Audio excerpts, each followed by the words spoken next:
Bueno, ahí debe estar Emanuel. Ahí está grabando, ¿eh? Ahí está grabando, Está sí. grabando, Ahí está grabando, perfecto.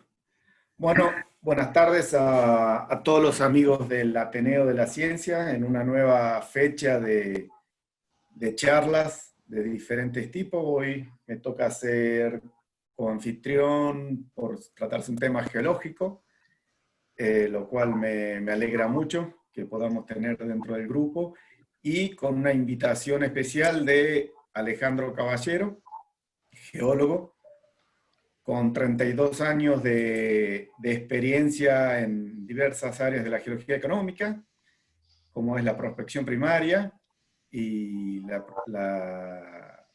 el avance en investigación de recursos minerales y producción mineral.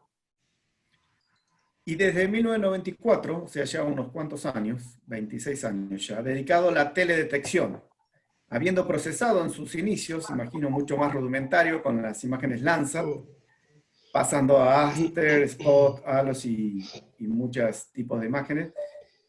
En lo que hace es interpretación geológica, espectroscópica del campo y de los minerales, para poder detectar minerales a partir de imágenes. Es lo que los geólogos de exploración muchas veces me preguntaron cómo hacen los geólogos para elegir dónde explorar. Bueno, le preguntamos a Alejandro. Es el mago, es el que nos dice dónde tenemos que empezar. Así que bueno, damos inicio, te dejo, Alejandro. A todos los participantes le pedimos que apaguen sus micrófonos. Raúl, ¿querés dar unas palabras al inicio o lo dejamos para el final? ¿Me decís vos, del Ateneo?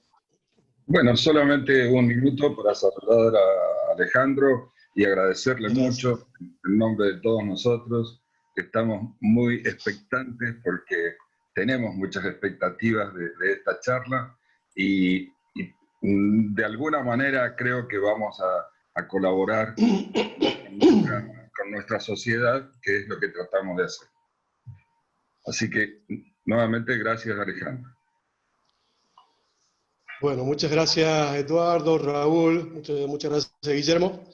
Un poco les cuento muy rápidamente cuál es mi background, de dónde vengo, para que entendamos un poco hacia dónde, cómo profesionalmente me fui empezando a dedicar a este tema. Yo no vengo, digamos, del mundo académico. Yo siempre he sido un geólogo al principio he sido geólogo becario de energía atómica, luego he trabajado en empresas privadas en distintas áreas, he sido geólogo de producción en minas de plomo, plata y zinc en el norte de Argentina, Mina Aguilar, tal vez algunos lo conocen o sepan algo de ello, cerca del límite con Bolivia, Puna Jujeña. Trabajé algunos años allí, tanto en la parte de interior mina como la exploración del distrito minero. Y por supuesto eso con el tiempo va dando armas. Luego estuve en Australia un par de años y esa experiencia australiana me puso en contacto con mucha gente de otras empresas, y a los 2 años de estar allá tuve una oferta de comenzar a trabajar con una empresa australiana, pero en Argentina. ¿Sí? Para mí era fantástico poder unir el mundo de la minería tan avanzada que tenían los australianos en esa época y lo que estaba más incipiente en Argentina, pero con un país que se estaba abriendo mucho a estas posibilidades. Entonces trabajé con una empresa australiana durante 4 años, luego fue absorbida por una empresa inglesa, y ahí me trasladaron a Chile, donde estuve 10 años, ya no trabajando solo para Argentina, sino que ahí comencé a trabajar por supuesto con Chile, Argentina, Perú, Brasil, Colombia, México, Estados Unidos, también Australia y otros países que me tocaron ir a trabajar. Así que bueno, un poco por haber tenido el gran privilegio de haber tenido las botas desde el primer momento, las botas como geólogo de campo, geólogo de terreno, me ha permitido trabajar de una forma especial con los geólogos de exploración, porque después de haber tenido la experiencia de andar en mulas, andar a caballo, para lograr llegar a los objetivos de exploración, pasar fríos, campamentos, las logísticas que a veces son complicadas en alta cordillera. Entonces, eso me ha permitido de alguna manera poder trabajar con los geólogos de exploración y poder reconocer no solamente desde las imágenes satelitales, sino también en el campo los minerales que estamos buscando, ya sea para explorar cobre, oro, en Brasil otros minerales como bauxitas por aluminio, hierro, uranio, níquel, boratos. Entonces, la vida me ha ido variando por todas estas experiencias, fantásticas todas, y creo que, bueno, llega el momento de tener que compartir esto. Es una responsabilidad. Así que, bueno, partimos un poco. No quiero que esta sea una charla demasiado técnica, porque lo técnico no es lo mío, sino, pero tenemos que hacer una pasadita general sobre algunos términos técnicos, ¿no? Entonces vamos a decir que la teledetección o sensores remotos es definida como la ciencia de obtener, procesar e interpretar. ¿Qué cosa? Imágenes y datos que son obtenidos desde aviones, satélites, pueden ser helicópteros, drones, etc. Estos sensores montados en estos aparatos graban la interacción que hay entre la materia y la energía electromagnética. Vamos a hablar y nombrar muchas veces el tema de la energía electromagnética, porque es la base de la geología espectral. Entonces, la teledetección se refiere a los distintos métodos o técnicas que emplea a la energía electromagnética. Voy a correr un poquito. Ya sea en forma de luz, calor, ondas de radio, etc., como medio de detección y medida de las características del objetivo. Estudia toda esta interacción que recién comentábamos, materia y energía electromagnética. Y esto está determinado por dos cuestiones, dos cosas: las propiedades físicas de la materia y la longitud de onda de esta energía electromagnética que se detecta. Aquí tenemos un esquema simple, no es para niños de primaria, pero lo hice para que veamos cómo es la mecánica. El Sol emite energía electromagnética en forma de fotones. Esta energía electromagnética emitida por el Sol, parte se dispersa en la atmósfera, parte es absorbida por gases que están en la atmósfera, y parte de esa energía llega hasta el material, vamos a llamarle superficie terrestre, en donde tenemos muchísimos tipos de materiales distintos. Parte de esta energía que llega a superficie va a ser reflejada, y esa energía a mí no me sirve, me interesa a mí otro tipo de energía. La interacción que tiene la energía del Sol con esta superficie, con este material, esta energía electromagnética va a estimular a las partículas, y al estimular esas partículas va a generar una emisión de onda, una emisión de energía electromagnética propia de ese material. Entonces, esa es la base que necesitamos para poder diferenciar distintos materiales. Acá vemos que ahí tenemos tierra firme, o puede ser vegetación, hay agua, hay edificios, hay distintos componentes que hacen esta imagen. Y cada uno va a tener una emisión de energía electromagnética propia, que luego va a ser captada por el satélite o por el sensor que sea, o un avión si es aerotransportado, y esa energía grabada es la que a mí me interesa para luego procesar y tratar de extraer el dato que yo necesito. Aquí es lo que sería un modelo teórico de lo que es una longitud de onda electromagnética. Nadie ha visto jamás con los ojos cómo es una onda electromagnética, pero la asumimos como si fueran ondas eléctricas y magnéticas de forma sinusoidal, como son las ondas en general, en forma perpendicular. Pero les aseguro que yo no he visto ninguna. Y creo que la mayoría tampoco. Vamos a seguir con esto. No vamos a entrar en la parte teórica de todo esto. Yo sé que en este Ateneo de Amigos por la Ciencia hay gente muy capacitada, hay físicos, gente que conoce mucho de esto. No es mi intención meterme en detalle con esto, sino decir que esto es lo que es la base, digamos, para nuestra geología espectral. Estoy descubriendo que tengo que hacer un clic acá en la pantalla para poder mover.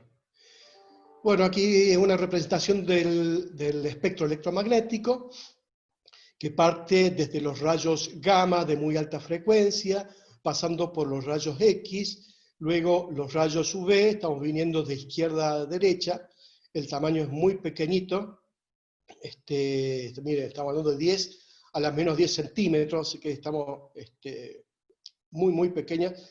Estamos pasando luego las ondas ultravioleta y a partir de ahí es el área que nos interesa para el objetivo de esta charla. Comenzamos la zona del visible, ¿sí? Luego tenemos el infrarrojo, que es el área que nuestros ojos no ven, donde tenemos el infrarrojo próximo o infrarrojo cercano. Ese figura como SW, es el short wave, o infrarrojo de onda corta. Y luego el infrarrojo termal. En esta área entre el visible y el infrarrojo hasta el termal es lo que va a tratar esta charla de hoy.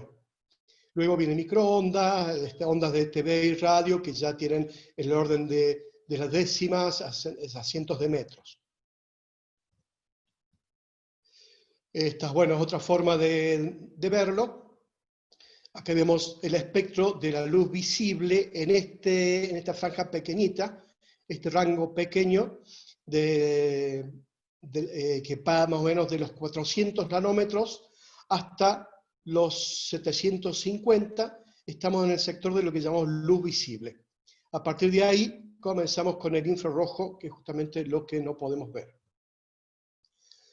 Vamos a simplemente hacer una referencia rápida, porque sé que hay algunos amigos de público en general que no han tenido mucha experiencia con imágenes satelitales, hay geólogos que he invitado de otros países a que se unan a esta charla a través de Facebook Live, pero simplemente vamos a mencionar que debemos separar lo que es resolución espacial de la resolución espectral. Resolución especial hace exclusivamente mención al tamaño del píxel que tiene el sensor o esas bandas en particular.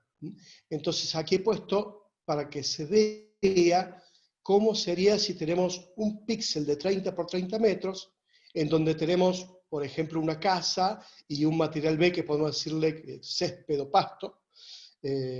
Entonces el componente final de eso va a ser mayoritariamente ganado por la casa. Entonces, ahí tenemos un píxel dominado por uno de los materiales que es la casa. ¿Sí?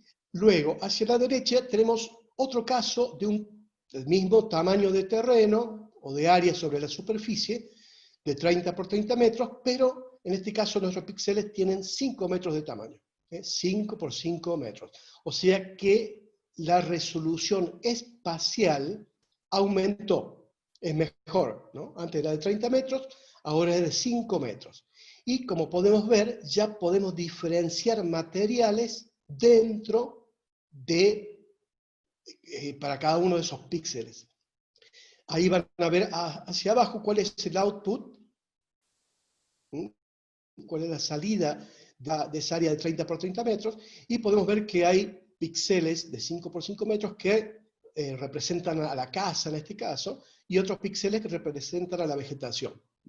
Si mejoramos aún la resolución espacial, tamaño de píxel, de nuevo, lo llevamos ahora a 1 metro, y ven ahora cómo podemos tener mejor información sobre cada uno de esos píxeles, porque ahora vemos realmente cuál es la influencia de cada uno de los materiales en esa área de 30 por 30 metros.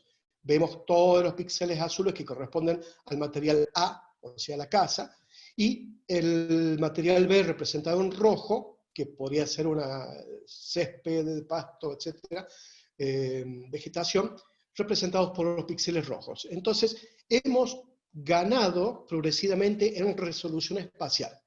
Acá vemos abajo el caso de la izquierda, de los píxeles de 30 metros, corresponde, por ejemplo, a imágenes satelitales de las Landsat, las series Landsat 7, 8, las anteriores también, algunas bandas tenían 30 metros de píxel. Entonces, ese tamaño de píxel corresponde, como ejemplo, a las imágenes Landsat. Las del centro, las de 5 metros de píxel, son ejemplos, por ejemplo, de las imágenes SPOT francesas. Las Landsat son de la NASA, las SPOT son francesas, la Agencia Espacial Francesa, y el tercer caso, pongo como ejemplo el satélite Iconos, que es de una empresa comercial norteamericana, en este caso es de 1 metro de píxel. Actualmente tenemos todavía de mejor resolución, pero esto es para una vista sencilla y rápida de comprender. Entonces recordemos que el tamaño de píxel se refiere a la resolución espacial. Aquí estamos viendo una composición de dos tipos de imágenes satelitales distintas. Acá a la izquierda vemos imágenes Aster con píxeles de 30 metros sobre un sector muy conocido para los geólogos en Estados Unidos que se llama Cuprite. ¿Por qué? Porque son afloramientos de rocas muy particulares porque nos permiten mapear minerales específicos. No vamos a entrar en mucho detalle todavía en esto, pero vamos a ver que las imágenes del lado derecho corresponden a imágenes WorldView 3. En este caso han sido fusionadas para mejorar la resolución, en este caso especialmente de las bandas del infrarrojo de onda corta de 7,5 metros. Entonces ven que hay una diferencia especialmente en lo que es el tamaño de píxel. Este se ve bastante borroso, el de acá abajo a la izquierda, y el de la derecha se ve muy bien definido. Aquí comenzamos a hablar del tema de la resolución espectral. ¿A qué nos referimos con esto? Bueno, en una palabra es la cantidad de bandas que tiene un determinado sensor, y eso me va a traducir que en una curva espectral, si vemos el espectro de la izquierda, acuérdense que recién hablamos del espectro electromagnético, de un punto cualquiera del terreno que elijamos va a tener una curva espectral, y la calidad de esa curva espectral va a ser definida por la cantidad de bandas que tengo. No es lo mismo generar una curva espectral de un sensor que tiene solo 7 bandas, a uno que tiene 14 bandas, a otro que tiene 125 bandas, o hay sensores que llegan hasta las 600 o más bandas. Entonces, la calidad de la curva mejora, por supuesto, a medida que mejora la resolución espectral. Entonces, ya vimos que resolución espacial se refería al tamaño del píxel, y resolución espectral se refiere a la cantidad de bandas que tiene este sensor que me permiten a mí generar una curva multiespectral. Aquí tenemos un cubo, este se llama cubo multiespectral, porque tenemos en superficie un grupo de materiales. Si ven estas imágenes en color, hay granos de distintos tipos. Esto lo vemos como una combinación RGB, rojo, verde, azul, red, green, blue, y a la derecha en escala de grises. Si yo tomo cualquiera de estos puntos de esta imagen, que lo veo en azul y rojo, cualquier punto de aquí lo saco como si fuera como un sacacorcho y lo extiendo, voy a ver esta columna que es, digamos, donde viene la información de la curva espectral de ese píxel en particular. Entonces, este es un píxel con su información espectral. Entonces, tenemos las 3 dimensiones con la información espectral. Aquí vemos distintos píxeles que se han tomado y distintas curvas espectrales. Aquí este píxel que se ha tomado de aquí corresponde a esta curva. Aquí he tomado hay algunos ejemplos tomados. Uno, por ejemplo, el de arriba, que corresponde a la curva espectral de una vegetación verde o vegetación saludable. La segunda corresponde a vegetación seca. La tercera curva espectral corresponde a suelo, digamos, un suelo que tiene contenido arcilloso y también tiene contenido orgánico. Y la cuarta curva corresponde a una arcilla, que es la caolinita. Esto como ejemplo para ver distintos píxeles nos muestran distinta información. ¿Sí? Estamos acá con esta zona de Cuprite en Nevada. Continuamos para que veamos simplemente comparando lo que es resolución espectral versus la espacial. La resolución espacial, como vemos en las imágenes de la izquierda, una imagen de un sector esto es en Perú, de una imagen Landsat de 30 metros de píxel, como ven, se ve bastante borrosa, y comparada con la imagen iconos de 1 metro de píxel. Entre estas dos, hablamos simplemente de tamaño de píxel, o sea, resolución espacial. Y hacia la derecha, vemos